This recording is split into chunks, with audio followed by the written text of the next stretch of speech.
তাদের কোনো ভয় নাই। ভয় না এর পিছনে একটা অন্তর্বর্তীকালীন সরকারের পিছনে একটা ছায়া সরকার গঠন করে ওয়াকারুজ্জামান ওটা চালাচ্ছে এবং সেখানে সে সর্বোচ্চ ক্ষমতা ধরে রেখে জনগণের চোখে ধুলে দিচ্ছে। দর্শকবৃন্দ, আমি গত শোতে আপনাদেরকে বলেছি যে ওয়াকারুজ্জামান একটা কাজ করেছে। শিরিন শারমিন আগের অবৈধ যে পার্লামেন্টারি স্পিকার ছিল তাকে তার হেফাজতে রেখেছে। টকশোতে যে ওখানে তাকে উলঙ্গ কইরা দিতেছে। আপনি কি জানেন এই ফজলুর রহমান রে কি করতেছে? ফজলু বাবু এরকম করে কথা বলে, ফজলুর রহমান বাবু। এই বাবু তাকে 10 বার কলা বলার পরে এই হুপড়ি টের পাইছে যে তারে বাবু ডাকতেছে। পরে কি মোর নাম ফজলু বাবু না, মোর নাম ফজলুর রহমান। দর্শকবৃন্দ, উনি বলেছিলেন না ফজলুর রহমান। একেবারে উলঙ্গ করে ওনাকে ছেড়ে দিন। দাগি দাগি আসামিরা ওয়াকারুজ্জামানের তত্ত্বাবধানে বাংলাদেশে রয়েছে এবং ওয়াকারুজ্জামানের তত্ত্বাবধানে অনেকেই বাংলাদেশ ছেড়েছে। দর্শক, এমন মন্তব্য এবং আলোচনা করেছেন জ্যাকব মিল্টন। তিনি আলোচনা করেছেন বাংলাদেশের যে সমস্ত সমস্যাগুলো রয়েছে তার অধিকাংশই জেনারেল ওয়াকারুজ্জামানের জন্য হয়েছে। অর্থাৎ তিনি সরকারকে কাজ করতে দিচ্ছেন না এবং কিছু ঝামেলাও তিনি নিজেই সৃষ্টি করে রেখেছেন। দর্শক, তার আলোচনা শুনলে আরও সময় বিষয় নিয়ে অনেক কিছু জানতে পারবেন। বিএনপি নেতা ফজলুর রহমানকে নিয়ে তিনি নতুন কিছু তথ্য ফাঁস করেছেন। প্রতি রইল আমার দেশপ্রেমের শুভেচ্ছা এবং আন্তরিক ভালোবাসা। হোপফুলি আপনারাও সবাই ভালো আছেন। দর্শকবৃন্দ, আজকের কয়েকটা বিষয় নিয়ে আমি কথা বলবো, কিন্তু আমি চেষ্টা করবো আমাদের লাইভ অনুষ্ঠানটি খুব তাড়াতাড়ি শেষ করতে, কারণ পবিত্র রমজান মাস, অনেকেই ঘুমিয়ে পড়বেন। আমি এই বিষয়টাকে যত তাড়াতাড়ি সংক্ষিপ্ত করতে পারবো, হোপফুলি আমরা সবাই মিলে পবিত্র রমজান মাসের সিয়াম সাধনায় আমরা নিজেদেরকে মনোনিবেশ করতে পারবো।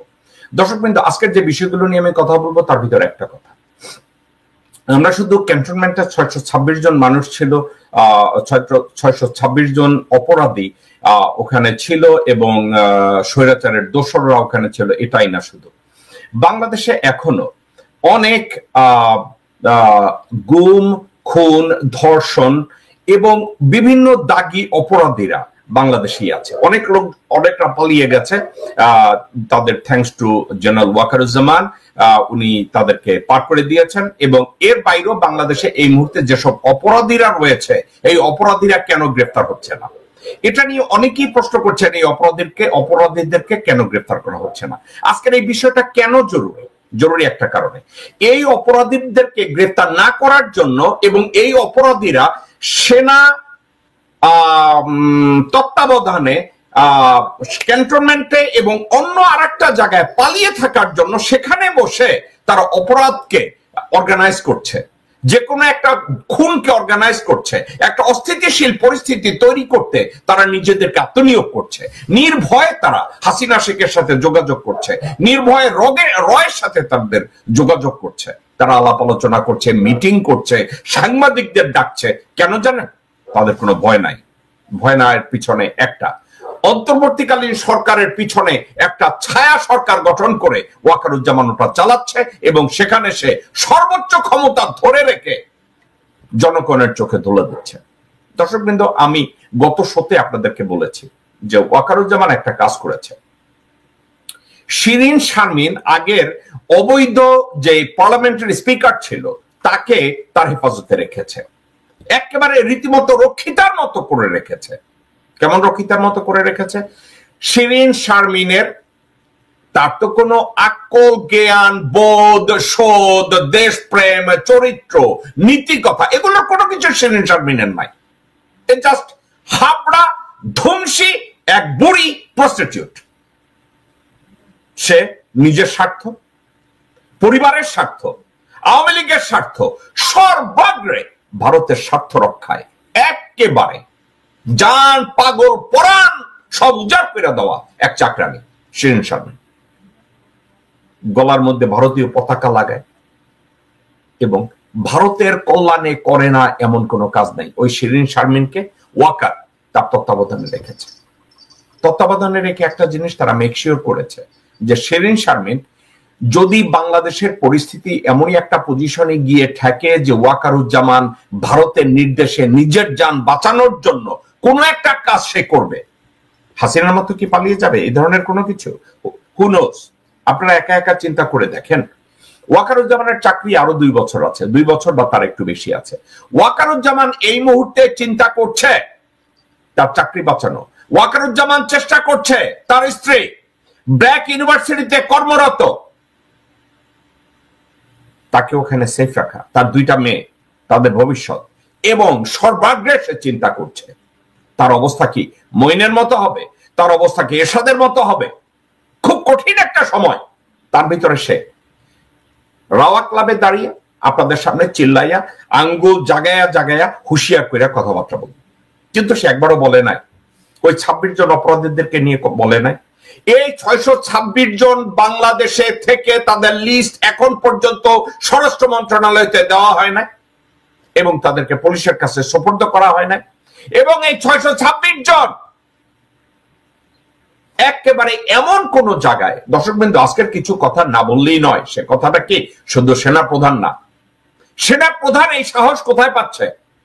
সেনা প্রধানের পিছনে সাহস যোগাচ্ছে বাংলাদেশ জাতীয়তাবাদী দল, তার পিছনে সাহস যোগাচ্ছে বাংলাদেশ জামাত ইসলামী। এখন আমার তথ্য অনুযায়ী, পুলিশের তথ্য অনুযায়ী, র্যাবের তথ্য অনুযায়ী, সিআইডির তথ্য অনুযায়ী, মিলিটারির তথ্য অনুযায়ী বঙ্গভবন তাদের জন্য স্যাক্রেড প্লেস। কিন্তু বঙ্গভবনে বেশ কিছু লোকজনের আনাগোনার জন্য ওয়াকার একটু কৌশল অবলম্বন করেছে। ওয়াকার কি করেছে? কিছু লোককে প্রায় এখানে ওখানে নেওয়া করে, যেই জায়গাটা উনি সেফ মনে করেছে ওটা হচ্ছে বঙ্গভবন। বঙ্গভবন হচ্ছে অপরাধীদের এক অভয়ারণ্য। ওখানে চুপ্পু আছে, চুপ্পুর সাথে যদি মাঝে মাঝে শারমিন শিরিনকে ওখানে পাঠায়, হাসিনার সাথে যোগাযোগটা ঠিক মতো হয়। এবং ওয়াকার জানে যে বঙ্গভবনে ওখানে একটা ইমিউনিটি আছে, ওখানে পুলিশ শেড হবে না, সে ওটা করে। দর্শকবৃন্দ আমি ওখানে যাব না, কারণ এই বিষয়টা নিয়ে আমি অলরেডি কথা বলেছি। কিন্তু আমার কথা হচ্ছে একটা, এর বাইরে ওয়াকার কিছু কাজ করেছে। বিএনপির টপ মোস্ট কিছু নেতা তাদের বাসায় অনেককে আশ্রয় দিয়েছে। আপনি জানলে কোনোদিন অবাক হয়েন না। ওয়াকার যাদের সাথে কোঅর্ডিনেট করে এই কাজগুলো করছে তারা আর কেউ না, যে বিএনপির 7 থেকে 10 জন আমি ভারতীয় কুত্তা, ভারতীয় কুত্তা, আপনারা রাইট শুনেছেন, ভারতীয় সুবিধাভোগী কুত্তা, নেরি কুত্তা এই হারামজাদাদের বাসায় আছে। আপনারা মোটেও অবাক হবেন না। এবং এই কুত্তাগুলো কারা? মুজিবের নাম ধরে যে কান্দে, মুজিবের নাম ধরে কান্দা এক শুয়োরের বাচ্চার নাম আপনারা জানেন না, কথায় কথায় কান্দে মুজিবের জন্য, তার নাকি কলজা বাইরে যায়, মুজিব হইছিল, মুজিব নাকি তার মুজিব প্রীতি। আমার খুব খারাপ লেগেছে যখন আমি দেখেছি বিজয় সরণির সামনে শেখ মুজিবুর রহমানের যে মূর্তিটা ছিল, দেখি অসংখ্য মানুষ সেই মূর্তিকে দড়ি বেঁধে টেনে ইঁচড়ে ফেলে দিচ্ছে। খারাপ লেগেছে কেন? তিনি তো আমাদের নেতা ছিলেন, তাই না? স্বাধীনতা যুদ্ধের সময় তো তার বিরাট ভূমিকা ছিল, উনি খুব বড় নেতা ছিলেন মুজিব শেখ। কিন্তু এই মির্জা ফখরুলকে কেউ জিজ্ঞাসা করে না, এই মুজিব শেখের তত্ত্বাবধানে বাংলাদেশে প্রথম ক্রসফায়ার শুরু হয়েছে। এই মুজিব শেখের তত্ত্বাবধানে বাংলাদেশে প্রথম রাজনীতিবিদদের উপরে স্ট্রিম রোলার চালানো হয়েছে। এই মুজিব শেখের আমলে প্রত্যেকটা রাজনৈতিক দলকে বন্ধ করে নিষিদ্ধ করা হয়েছে, পত্রিকাগুলোকে নিষিদ্ধ করা হয়েছে, মুজিব বাহিনী তৈরি করেছে, প্যারালা রক্ষী বাহিনী তৈরি করেছে, সেনাবাহিনীকে নিশ্চিহ্ন করার চেষ্টা করেছে। আজকে মির্জা ফখরুলের খুব খারাপ লাগে। এবং বিএনপি নির্লজ্জ নেতাদের কাজ কারবার আপনারা যদি দেখেন, কখনো কখনো বলবেন আর দ্য রিয়াল। আমি আপনাদেরকে একটা লোকের কথা বলি, মাহফুজ আনাম, ডেইলি স্টারের মাহফুজ আনাম। এই মাহফুজ আনাম বেগম জিয়াকে যখন জিয়া অরফানেজ ট্রাস্টের মামলায় মিথ্যাভাবে ভুয়া একটা মামলায় পাতানো রায় দিয়ে হাজতে পাঠায়, মাহফুজ আনাম ওই বিচার কার্যের ডিটেল যে বেগম জিয়া অন্যায় কত নিখুঁত ভাবে করেছে, তারেক জিয়া কত নিখুঁত ভাবে করেছে, বেগম খালেদা জিয়ার উপরে যে জুলুম করা হয়েছে, একটা নিরপরাধ ভদ্র মহিলা 3 বারের প্রধানমন্ত্রীকে হাজতে রেখে দমড়ে মুচড়ে পিষে ফেলা হয়েছে, মাহফুজ আনাম কোনোদিন এই কথা বলে নাই। মাহফুজ আনাম এবং প্রথম আলোর মতি এরা সবাই একত্র হয়ে তারেক জিয়ার ডাকনাম দিয়েছে খাম্বা, একত্র হয়ে তারেক জিয়াকে বিষোদাগার করেছে, তারেক জিয়ার 14 গোষ্ঠী ধুয়ে দিয়েছে। এই মাহফুজা নাম কথায় কথায় বলেছে তারেক জিয়ার এমন কোন কোয়ালিটি নাই যে বাংলাদেশের লিডারশিপ আসতে পারে, এবং এই মাহফুজা নাম বলেছে বেগম জিয়ার নেতৃত্বে বাংলাদেশে ভারতের সাথে প্রথম বিভিন্ন ধরনের চুক্তি হয়েছে, যে চুক্তিতে খালেদা জিয়ার সম্মতি ছিল। নির্দ্বিধায় তার ছেলেকে সে এতটা প্রশ্রয় দিয়েছে যে বাংলাদেশকে এক অভয়ারণ্য বানিয়েছে তারেক রহমান। কে বলেছে? মাহফুজা নাম। কিন্তু মাহফুজা নামকে কোনোদিন বলতে শোনা যায় নাই সজীব আহমেদ ওয়াজেদের অপরাধের ফেরিস্তে। আজকের এই কথাটাকে আমি কেন টানলাম? এদের তো কোনো ঈমান নাই, এদের কোনো চরিত্র নাই। কেন চরিত্র নাই?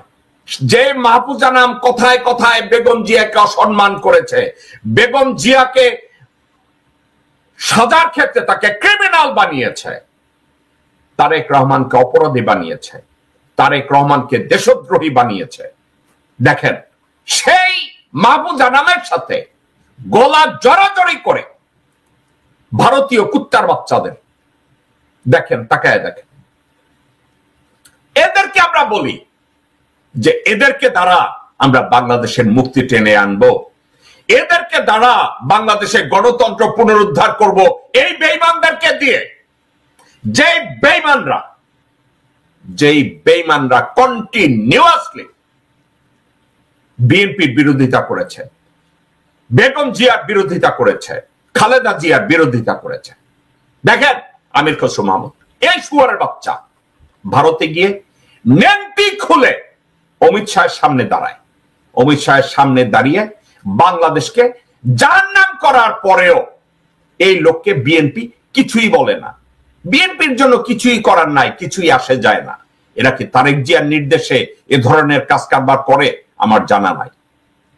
ঠিক আছে, তাকিয়ে দেখেন, এই সেই আমির খসরু ওখানে অমিত শাহের কাছে গিয়েছে। অমিত শাহের পরে বর্তমানে সে এই মাহফুজা নাম, যারা বেগম জিয়াকে ডিজন করেছে, যারা তারেক রহমানকে বলেছে বাংলাদেশে রাজনীতি করার যোগ্য নাই, তার সাথে দাঁড়িয়ে তার অবস্থা দেখেন। শুধু কি আমির খসরু মাহমুদ? তাকিয়ে দেখেন তার পাশে কে বসে আছে, আর এক বেঈমান। দেখেন দেখেন, এদেরকে দিয়ে বাংলাদেশ নাকি গণতন্ত্র উদ্ধার করবে, তারেক জিয়া নাকি বাংলাদেশের নেতৃত্ব দিয়ে বিএনপিকে রক্ষা করবে। তাকিয়ে দেখেন তাদের আচার আচরণে একটা জিনিস, তারেক জিয়া আর বেগম জিয়াকে বাংলাদেশে ঢুকতে দেওয়া হবে না, দরকার নাই। যা বাংলাদেশ জাতীয়তাবাদী দলের তারা নিয়ে নেবে, তারা দেশ চালাবে। বাংলাদেশ জাতীয়তাবাদী দলকে জাতীয় পার্টি বানাতে এরা তো বেশি দেরি করবে না। এবং সব শেষে তারা কি করবে জানেন? এসব সব কুত্তার বাচ্চারা, ল্যাংনোটের বাচ্চারা পরবর্তীতে বলবে, আমরা তো মুজিব সোনা, আমরা তো মুজিব সেনা, আমরা তো আওয়ামী লীগ করেছি, আমরা শুধু বিএনপির ভিতরে লুকিয়েছিলাম। কথায় কথায় আছে না, আজকে শিবিরের লোকজনরা বলে না, আমরা তো আওয়ামী লীগ ছাত্রলীগের ভিতরে লুকিয়েছিলাম জীবন বাঁচাতে। এই ল্যাঙ্গট পড়া হারামজাদারা এক সময় কি বলবে জানেন? আমরা তো বিএনপির ভিতরে লুকিয়েছিলাম এই আওয়ামী লীগ জয় বাংলা বলার জন্য। এই কুত্তার বাচ্চারা বলবে। আর এক শুয়ারের বাচ্চা ঢাকা এক সময় চান্দাবাজা ছিল, শুয়ারের বাচ্চা ইলিয়াস আলীর মার্ডারকে দেখেন। এই মির্জা আব্বাস ইলিয়াস আলীর মৃত্যুকে অন্য খাতে প্রবাহিত করার জন্য এই লঙ্গির বাচ্চা লঙ্গি কথায় কথায় বলছে, ও ইলিয়াস আলীকে কারা মেরেছে আমি তা জানি, ইলিয়াস আলীর মৃত্যু নিয়ে আর কোন দ্বন্দ্ব নেই, আমি জানি একজাক্টলি কারা ছিল। এই শুয়ারের বাচ্চা চেষ্টা করেছে আওয়ামী লীগকে ক্লিন করতে। ইলিয়াস আলীর মৃত্যুর সাথে আওয়ামী লীগ জড়িত না, তার কথাটা এমনই ছিল। এই শুয়ারের বাচ্চার দিকে তাকিয়ে দেখেন। এই শুয়ারের বাচ্চা তার বউকে নেতা বানিয়েছে, যেই বউ এক লাইন বাংলা ঠিক মতো বলতে পারে না। এই শুয়ারের বাচ্চারা যদি এখন তাদের বাড়িতে, তাদের গাড়িতে, তাদের এখানে সেখানে আওয়ামী লীগের নেতা মন্ত্রী এমপিদের লুকিয়ে রাখে, সেনাপ্রধান ক্যান্টনমেন্টের ভিতরে লোকজনদেরকে লুকিয়ে রাখে, বঙ্গভবনে অপরাধীদেরকে লুকিয়ে রাখে, তাইলে বাংলাদেশের অপরাধ বাড়বে না কেন? আমাকে বলেন, বাংলাদেশে কেন অপরাধ বাড়বে না? আপনারা বারবার বলেন লেফটেন্যান্ট জেনারেল জাহাঙ্গীর আলম কার বাল ছিঁড়তেছে, কেন অপরাধীদের গ্রেফতার করা হয় না? কেন বাংলাদেশ বিকাম, ঢাকা মহানগরী become one of the crime spot হবে না কেন? আর্মিকে ম্যাজিস্ট্রেসি পাওয়ার দিয়েছে, তারা ম্যাজিস্ট্রেসি পাওয়ার প্রয়োগ করবে না। ডক্টর মোহাম্মদ ইউনূস সার্বিকভাবে ভদ্রভাবে চেষ্টা করছে, ম্যাজিস্ট্রেসি পাওয়ার দিয়েছে, ওকে আইন শৃঙ্খলা পরিস্থিতি রক্ষা করো, কিন্তু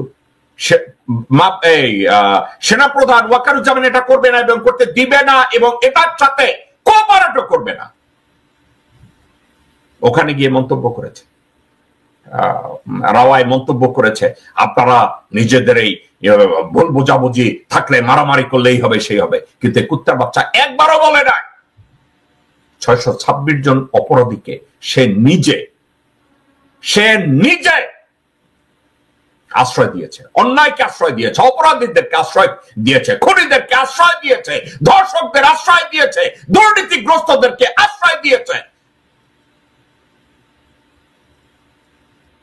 নিজে অপরাধীদেরকে আশ্রয় দিয়ে সে বলে আপনাদের অপরাধ বন্ধ করতে হবে। নিজে খুনিদেরকে আশ্রয় দিয়ে, খুনিদেরকে প্রশ্রয় দিয়ে সে নিজে বলে আপনাদেরকে অন্যায় করা চলবে না, অপরাধ করা চলবে না, অপরাধ বন্ধ করতে হবে। ও নিজে একটা শয়তান, জাহাঙ্গীর আলমকে দিয়ে অপারেশন বানিয়েছে, অপারেশন টেবিল হাউট। আজকে যদি বলে যেসব অপরাধীরা কোথায়, দর্শকবৃন্দ এটার থেকে আর চিন্তা করার কোনো কারণ নেই। অপরাধীরা কোথায়? এই অপরাধীরা বিএনপির এই ভারতীয় লেংটি পরা কুত্তার বাচ্চাদের বাসায়, এসব অপরাধীরা জেনারেল ওয়াকারের তত্ত্বাবধানে, এসব অপরাধীরা বঙ্গভবনে, যারা বসে প্ল্যান করে ঢাকায় কিভাবে অপরাধ কর্ম আকাশচুম্বী করা যায়, ডক্টর ইউনূসের অন্তর্বর্তীকালীন সরকারকে কিভাবে নিশ্চিহ্ন করা যায়, কিভাবে বদনামের মধ্যে ফেলা যায়, কিভাবে আন্ডারমাইন করা যায়, বঙ্গভবনে বসে প্ল্যান করে, ক্যান্টনমেন্টে বসে প্ল্যান করে, মির্জা ফখরুলের বাসায় প্ল্যান করে, মির্জা আব্বাসের বাসায় প্ল্যান করে, আব্দুল আওয়াল মিন্টুর বাসায় প্ল্যান করে, আমির খসরু মাহমুদের বাসায় প্ল্যান করে, ইকবাল হোসেন টুকুর বাসায় প্ল্যান করে, সামাও বাইদের বাসায় প্ল্যান করে। টার্গেট একটা, ডক্টর ইউনূসকে যে কোনো মূল্যে ডিসক্রেডিট দিয়ে তাকে বাংলাদেশ থেকে তাড়াতে হবে। আমি তাদের উদ্দেশ্যে একটা কথা বলতে চাই, ডক্টর ইউনূস কোন ফখরুদ্দিন মঈনুদ্দিন না, ডক্টর মোহাম্মদ ইউনূস বিচারপতি লতিফুর রহমান না, বা অন্য কোন বিচারপতি না, উনি সুরেন্দ্র কুমার সিনহা না। ওই নামটা যতক্ষণ পর্যন্ত বাংলাদেশের সরকারের কোন একটা জায়গায় জড়িত থাকে, তাকে টাচ করার মতো যোগ্যতা ক্ষমতা তোমাদের কারণ নাই। লেংটি পরা ভারতীয় শুয়োর তেলাপোকা তোমাদেরকে উদ্দেশ্য করে বলছি। আজকে গতকালকের লেংটি পরা ভারতীয় শুয়োর তাদেরকে দিয়ে বলিয়েছে, এটার সাথেও বিএনপির উইং জড়িত, তারা বলিয়েছে, কি বলেছে? ভারতের পররাষ্ট্র মন্ত্রণালয়ের প্রেস ব্রিফিং এ ভারতের মুখপাত্র রণধীর জয়সওয়াল একটা কথা বলেছে, খুব তাড়াতাড়ি নির্বাচন দিলে ভারতের সাথে সমগ্র বিষয়ে তাদের যত বিষয়ে সমস্যা রয়েছে সবকিছু নিষ্পত্তি হবে।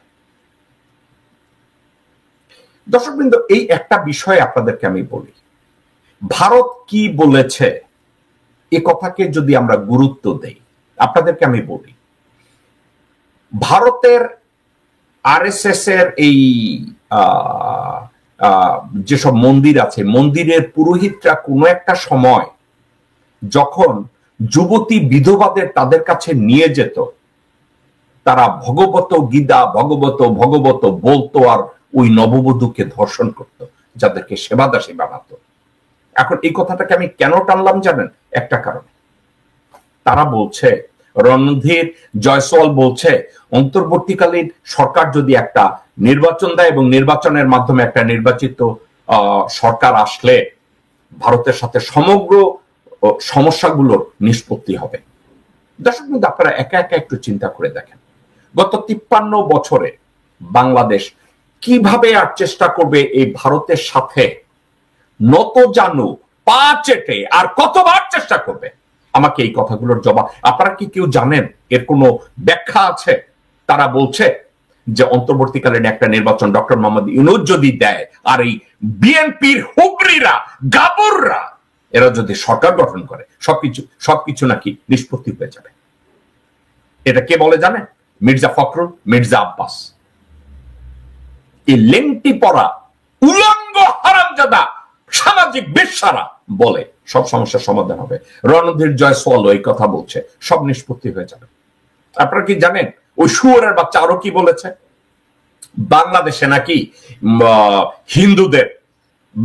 নাকি হিন্দুদেরকে উলঙ্গ করে রাস্তায় নামিয়ে ঘুরানো হচ্ছে, তাদেরকে নাকি উলঙ্গ করে তাদের শরীরে পিপিলিকা দিয়ে তাদেরকে লেহন করানো হচ্ছে, তাদেরকে উলঙ্গ করে নাকি কোনো কুকুরের খাঁচায় ঢুকিয়ে দেয়া হয়েছে।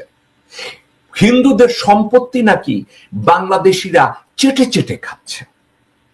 হিন্দু মেয়েদেরকে নাকি স্কুল কলেজ থেকে টেনে হিস্ট্রে নামিয়ে নিচ্ছে। মন্দিরে গিয়ে নাকি তাদের মন্দিরের ওটাকে কি বলে, মূর্তিকে চেটে চেটে ধ্বংস করে দিচ্ছে। আরো শুনবেন, বিয়ের বাড়ির থেকে হিন্দু মেয়েদেরকে জোর করে উঠিয়ে নিয়ে যাচ্ছে। আমি কেন ড্রামেটিক হইতে বলছি আপনারা জানেন? কারণ এগুলো সব মিথ্যা কথা, এগুলো সব মিথ্যা কথা। এই জন্য আমি ড্রামেটিক ওয়েতে আপনাদেরকে বললাম, ঠিক আছে? আমি ড্রামেটিক ওয়েতে বললাম। তারা বলছে একটা হিন্দু মেয়ে ঘর থেকে বেরিয়ে ইউনিভার্সিটিতে যদি যায়, পালাক্রমে ধর্ষণের শিকার হয়ে বাসায় আসে। আপনাদেরকে একটা কথা বলি, আমার কথা, অভিজ্ঞতার কথা। একটা লোক আমার সাথে ইন্টারভিউ করতে আসলো, আজকের কথা না, 95-96 সালের কথা। উনি ডক্টর, উনি আবার এখানকার কোন কলেজের প্রফেসর। উনি বলছে বাংলাদেশে হিন্দু মেয়েরা তো ঘর থেকে বেরোতে পারে না। কেন? হিন্দু মেয়েরা ঘর থেকে বেরোলে কি হয়? হিন্দু মেয়েরা ঘর থেকে বেরোলে রিক্সা থেকে টেনে নামিয়ে তাকে ধর্ষণ করা হয় দিনে দুপুরে জনসমক্ষে। আমি বলছি তাই? তা তো বিশাল কিছু। তা আমি তার সাথে, দর্শকবৃন্দ, আমি গল্প বলছি না, ওই ভিডিও টেপ আমার কাছে আছে। বলছে হিন্দুদের উপরে এত জুলুম করা হয়। আমি বলছি তাই নাকি? তারপরে কন্টিনিউ করেন। তো সব শোনার পরে সবার শেষে আমি তাকে বললাম, বাবু আপনি তো কয়েকদিন আগে বাংলাদেশে গেছিলেন, কেন গেছিলেন? বলছে ভাই, হাসি দিয়ে বলছে, ভাই আমি তো বিয়ে করতে বাংলাদেশে গেছি। তাই বললাম, ও আপনি তো বাংলাদেশে গিয়ে বিয়ে করতে গেছেন? উনি, আমি বলছে হ্যাঁ, ওই ডক্টর, এবং উনি he claim that he is the lecturer of Columbia University and he does. ওনার আবার ডক্টরেটও আছে। তো উনি বাংলাদেশে গেছে বিয়ে করতে। দর্শকবৃন্দ, উনি বাংলাদেশে কাকে, আমি বললাম কাকে বিয়ে করলেন? কোন হিন্দু মেয়েকে? বলছে জি। তো হিন্দু মেয়েটা যাকে বিয়ে করলেন উনি কি করে? বলছে ঢাকা ইউনিভার্সিটিতে উনি এমবিএ করে। তা আমি বললাম উনি কি প্রতিদিন বাসা থেকে ইউনিভার্সিটিতে সিকিউরিটি গার্ড নিয়ে যায়? বলছে না, উনি রিক্সা যায়, আসা যাওয়া করে। আমি বললাম উনি কি ঠিক আছে? বলছে জি। আমি বললাম উনি কত বছর ঢাকা ইউনিভার্সিটিতে পড়ে? বলছে 3 বছর। আর 3 বছরে উনি কতবার ধর্ষণ শিকার হয়েছে? জি, উনি ধর্ষণ। তা আস্তে করে বললাম, ডক্টর সাহেব আপনি বলছেন বাংলাদেশের হিন্দু মেয়েরা ঘর থেকে বাইরে গেলে ধর্ষণের শিকার হয় প্রতি মুহূর্তে, তাহলে আপনি যাকে বিয়ে করছেন সে একটা হিন্দু মহিলা। ওই হিন্দু মহিলা যদি, ওই হিন্দু মেয়েটা যদি ঢাকা ইউনিভার্সিটিতে 3 বছর যায়, একটা মেয়ে যদি প্রতিদিন ধর্ষণের শিকার হয়, তাহলে 3 বছরে ওই হিন্দু মেয়েটা কতবার ধর্ষণের শিকার হয়েছে? আপনি কি জানেন ওই ডক্টর ভট্টাচার্য আর আমার সামনে মুখ খুলতে পারে না, হ্যাঁ আপনি আমাকে পার্সোনাল অ্যাটাক করছেন? No, it is not personal attack mister doctor, it is not personal attack. কুত্তার বাচ্চারা তোমরা ভারতের মিডিয়ায় বলছো আমরা হিন্দুরা ঘর থেকে, আমাদের হিন্দু মা বোন ঘর থেকে বেরোলে জঙ্গিরা, মুসলমানরা নাকি আপনাদেরকে চেটে চেটে ধর্ষণ করে, আপনাদের চেটে চেটে ধর্ষণ করে, এই কথা হিন্দুদের বলে। আজকের ওপেনলি আপনাদেরকে বললাম, এত চাটে চাটে বাংলাদেশের মুসলমানরা, আপনারা ভারতে গিয়ে ওই চাটার কাহিনী শোনা, এবং আপনাদেরকে কেউ যদি, এইসব লোকজনদেরকে যদি আপনাদেরকে মালাউন ডাকে, তখন আপনাদের খুব কষ্ট লাগে। জয়সওয়াল বলেছে, রণধীর জয়সওয়াল বলেছে যে বাংলাদেশে হিন্দুদের উপরে যেই অত্যাচার চলছে, বাড়িঘর দখল চলছে, এগুলো বন্ধ করতে হবে। জয়সওয়ালের কাছে খবর আছে বাংলাদেশের হিন্দু মেয়েরা রাস্তায় নামলে তাদেরকে চাটে, শুধু মুসলমানরা নাকি তাদেরকে ধরে ধরে চাটে, উলঙ্গ করে এবং টেনে হিসড়ে নিয়ে যায়। আহা,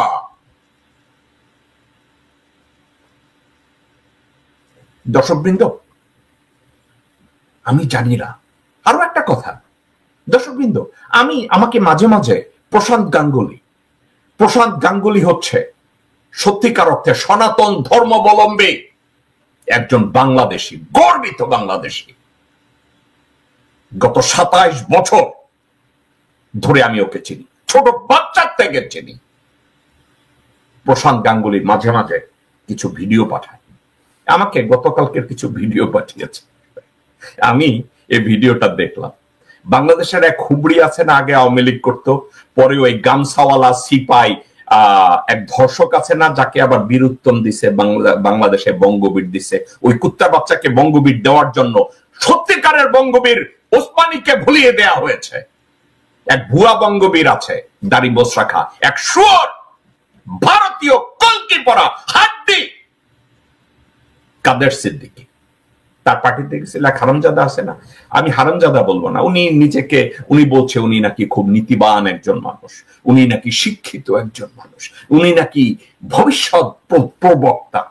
ওনার নাম ফজলুর রহমান।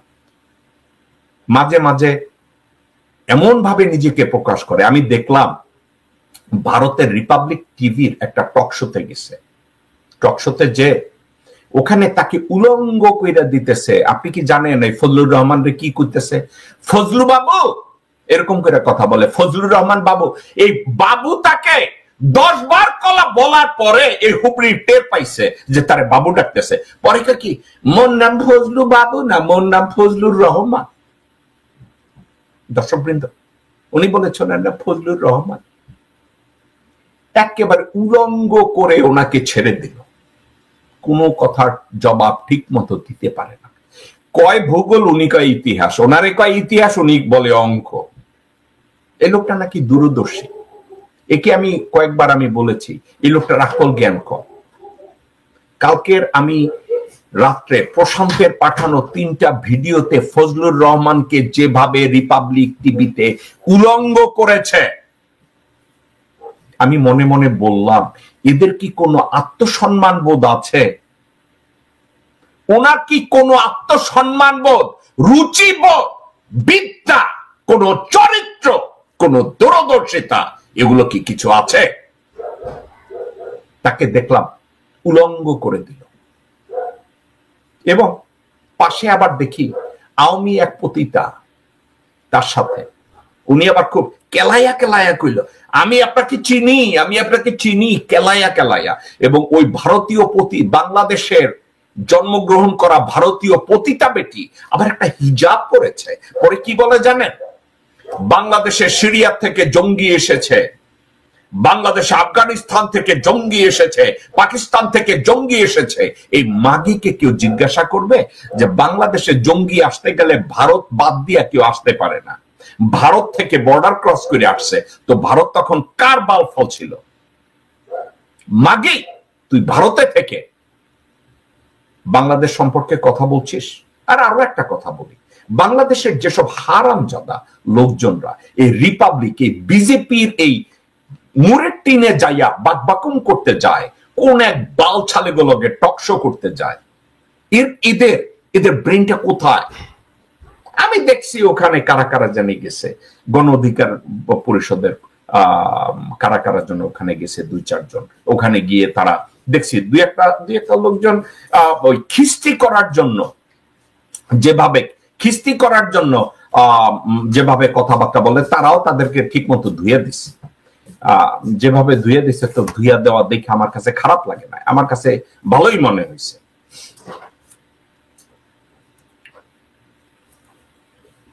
তো তাদেরকে কেন ভালো মনে হয়েছে আমার মনে পড়ে যে আমি ছেলেটাকে একবার ইন্টারভিউ করছিলাম, থোয়াই চিংমং শাক, সে বোধহয় গণ অধিকার পরিষদ করে। তাকে যখন ওখানে নিছে রিপাবলিক টিভির ওখানে, থোয়াই মং চিং শাক সে তাদেরকে ধুইয়া দিছে। তারপরে আর এক ভদ্রলোক ছিল মজুমদার যেন, সেও ধুইয়া দিছে। এখন আমি এটাকে লিটারের ধোয়া বলি না, কিন্তু রিপাবলিক টিভির যে স্ট্যান্ডার্ড, ওই স্ট্যান্ডার্ডে তাদেরকে ঠিক মতো ধুইয়া দিছে। কিন্তু সমস্যাটা হইছে যে এই ফজলুর মতো লোকজনরা যখন যায়, উনি আমার বাবার বয়সী ফজলুর রহমান সাহেব, উনাকে যদি আমি ইজ্জত দিয়ে কথা বলতে যাই, আর উনার ইজ্জত, উনি যদি উনার বয়সকে সম্মান না করে, উনি যদি ওনার শিক্ষাকে সম্মান না করে, উনি যদি ওনার আকল বুদ্ধিকে রিকগনাইজ না করে, আমি কিভাবে ওনাকে সম্মান দেব? ঠিক আছে, তো এখন গণ অধিকার পরিষদের ছেলে পান্ডা যেভাবে বাস দিছে, থোয়াই চিংমং ইঞ্জিনিয়ার শাক যেভাবে বাস দিছে, গণ অধিকার পরিষদের ফারুক যেভাবে বাস দিছে, ওরা যায়, ওরা ইয়াং পোলাপান, ওরা নতুন রাজনীতি করে, ওরা যদি ওখানে গিয়ে লাথি গুতা দেয়, লাথির জবাবে লাথি, গালির জবাবে গালি, উলঙ্গর জবাবে উলঙ্গ, ওরা যদি করে আসে, এটা মানায়। কিন্তু বিরক্তি কখন লাগে জানেন? এই ফজলুর রহমানের মতো লোকজন, শামসুজ্জামান দুদুর মতো লোকজন ওখানে গিয়ে যখন অসহায়ের মতো আচরণ করে, বলদের মতো আচরণ করে, অজ্ঞের মতো আচরণ করে, এবং তাদেরকে বাবু, শ্রী এসব নামে তাদেরকে কোচাইয়া বাংলাদেশকে অসম্মান করে, এবং আওয়ামী লীগের মুসলমান নামধারী প্রতিটা যাদেরকে ঘোমটা পড়াইয়া ওখানে বসাইয়া বাংলাদেশের বদনাম করে, এবং এই বক্তব্যগুলোকে তারা পরোক্ষভাবে সমর্থন করে। তাইলে কোথায় হলো, কিভাবে হলো, কেন হলো? একা একা একটু চিন্তা করে দেখি। আমি এই প্রসঙ্গটাকে আপনাকে কেন টেনে আনলাম? এই যে ওয়াকারুজ্জা, বাংলাদেশে আপনারা সবাই জানেন, আপনি জানেন, আমি জানি, বাংলাদেশে অপরাধ প্রবণতা এমন ভাবে বেড়েছে, অপরাধকে জন্য নিয়ন্ত্রণই করা যায় না। কিভাবে নিয়ন্ত্রণ করবেন? ইউনিফর্ম পরে যাকে ম্যাজিস্ট্রেসি পাওয়ার দেওয়া হয়েছে, সে অপরাধীদের আশ্রয় দিচ্ছে। He become godfather. আপনারা বলছেন না mafia Hasina? Now general Waker is the godfather. How he become godfather? Because cantonment, he is the in charge. এই ওয়াকার ওখানে গডফাদারের, কার্লিয়ন ফ্যামিলি, ওখানে কার্লিয়ন ফ্যামিলির কথা মনে আছে না? আপনাদের কারো একটা কথা দর্শকবৃন্দ মনে করেন, সেটা কি জানেন? 5 তারিখে 5ই আগস্ট হাসিনা যখন পালায় গেছে, হিন্দুস্তান টাইমস কি বলছে জানেন? হিন্দুস্তান টাইম বলছে, আমি দর্শকবৃন্দ আজকের ওই ছবিটাকে আমি আপলোড করাইতে পারেন, আমি আগামী কালকে শোতে আপনাদেরকে আমি দেখাবো। যেদিন হাসিনা বাংলাদেশ থেকে পালিয়ে গেছে, সেদিন কি হয়েছে আপনারা কি জানেন? হিন্দুস্তান টাইম তারা ওখান থেকে বলছে যে হাসিনা ক্ষমতা থেকে চলে গেল, এটাই সান্ত্বনা যে হাসিনারই আত্মীয় এখন ক্ষমতায়, হাসিনারই আত্মীয় এখন ক্ষমতায়। হিন্দুস্তান টাইম এই কথা বলেছে। এখন এই হিন্দুস্তান টাইমসের ওয়াকারকে যেভাবে গ্লোরিফাই করে, যে ওয়াকার হচ্ছে এমন একজন মানুষ, ওয়াকারুজ্জামান, তার উপরে ভারত নির্ভর করে। বাংলাদেশের নির্বাচন নিয়ে, বাংলাদেশের আইন শৃঙ্খলা পরিস্থিতি নিয়ে, বাংলাদেশের হিন্দুদের ধর্ষণ ঠেকানোর জন্য, মন্দির ঠেকানোর জন্য, মুসলমানদের এই যে হিন্দুদের চাটে, মেয়েরা রাস্তায় গেলে নাকি মুসলমানরা বৈশা আর কাম নাই মুসলমানদের, শুধু বাংলাদেশের মুসলমানদের কামই একটা, হিন্দু মেয়েরা যদি রাস্তায় নামে তাদেরকে আগে শাড়ি খুলে, ছায়া খুলে, ব্লাউজ খুলে, ব্রা খুলে, তারপরে চাটে তাদের। ইন্ডিয়ার এই দুঃখেরই অন্ত নাই। ইন্ডিয়ায় দুঃখ করতে করতে মারা যাইতেছে, আহারে হিন্দু চাপে বাংলাদেশে মুসলমানরা। কত জঘন্য এসব মিথ্যাবাদীরা, যেখানে মুসলমান নামধারী ছাত্রলীগের পোলাপানরা নিজেদেরকে এখন হিন্দু বানায়। তারা যেভাবে করে, যেভাবে যা কিছু করে, যেভাবে বাংলাদেশকে যেভাবে পোট্রে করে, আমি অবাক হয়ে গেলাম প্রশান্তের পাঠানো ওই ভিডিওতে। ফজলুর রহমান এক পাশে, আর এক পাশে এক বেটি মাথায় ঘোমটা পরে বলে বাংলাদেশে নাকি সিরিয়া থেকে জঙ্গি এসেছে, আফগানিস্তান থেকে জঙ্গি এসেছে, পাকিস্তান থেকে জঙ্গি। ওই বেটি ওইখানে বলে, আর ফজলুর রহমান এরকম করে বসে বলে আমার চিনেন, আমি ফজলুর রহমান। তুমি বেটা বাল রহমান, হারামজাদা হুবড়ি, তুমি ওখানে গেছো কেন?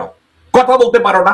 বুইরা তুমি ঠিক মতো ওইখানে দাঁড়াইয়া যে জবাব দিবা। ওখানে একটা প্রমাণ পাঠাই দিতা, গণ অধিকার পরিষদের তারেকরে পাঠাই দিতা, ফারুকরে পাঠাই দিতা, ইঞ্জিনিয়ার শাকরে পাঠাই দিতা। বেটা তোমার মতো একটা শিক্ষিত মানুষ নিজের আবার তুমি মুক্তিযোদ্ধা খেলাও, সারা গাবুর ইন্ডিয়ানরা তোমার পাশার মধ্যে, তোমার থুতমার মধ্যে 3টা লাথি দিয়া দিছে, তুমি টের পাও না? পরে আর কোনো কথা সহ্য করতে না পাইরা তুমি পালাইছো এখান থেকে। বেটা ঘাচু। দর্শকবৃন্দ, আজকের এই সাবজেক্টটা নিয়ে আর কথা বলার আমি আর কথা বাড়াবো না। আজকের আলোচনাটা আমি এখানেই সীমাবদ্ধ রাখি। আগামীকালকের শনিবার, আগামীকালকের বেশ কিছু সাবজেক্ট আছে আপনাদের সাথে, আমাদের আওয়ার লং কথাবার্তা বলতে হবে। তো আজকের আমি এতটুকু বলবো, বাংলাদেশে অপরাধ বেড়ে যাওয়ার একমাত্র কারণ জেনারেল ওয়াকার। বাংলাদেশের অপরাধ চিত্র বেড়ে যাওয়ার একমাত্র কারণ ওয়াকার পিছনে থেকে ম্যাজিস্ট্রেসি পাওয়ার নেয়ার পরেও এই ম্যাজিস্ট্রেসি পাওয়ার তিনি ব্যবহার করেন না। ওয়াকার আওয়ামী লীগের খুনিদের, আওয়ামী লীগ অপরাধীদের, আওয়ামী ধর্ষকদের, আওয়ামী হেলমেট পরা খুনিদেরকে উনি সেনাভবন এবং বঙ্গভবনে আশ্রয় দিয়ে রেখেছেন, এবং এদেরকে আশ্রয় দিয়ে রেখেছে বিএনপির এমপি না, বিএনপির সিনিয়র নেতা যারা ভারতপন্থী, তাদের বাসায় এরা লুকিয়ে আছে। এখন আমি যদি লেফটেন্যান্ট জেনারেল জাহাঙ্গীর আলমকে বলি এদের বাসা রেড দেন, আপনাদেরকে আমি লিখিত দেই, এরা রেড দিতে যাবে না। এরা মির্জা ফখরুলের বাসাও রেড দিবে না, এরা আব্দুল আউয়াল মিন্টুর বাসাও রেড দিবে না, এরা রেড দিবে না। কিন্তু জাহাঙ্গীর আলম সাহেব একদিন একটা হেডাম দেখান। আপনারা দেখতে তো মনে হয় আপনি কোন বাসার চাকর, বোধহয় কোন রকম আপনি বাইরে এসেছেন। একটু জামা কাপড় পরিবর্তন করেন, দাঁত চেহারা সুরতটা একটু ঘষে বাঞ্জা ঠিক করেন, গোলালু স্বরাষ্ট্রমন্ত্রী হয়েছেন, একটু হেডামটা দেখান রে ভাই। কি কথাবার্তা বলেন আপনার? আমি তো আপনার কথাবার্তার কোনো উত্তর দক্ষিণ দেখি না।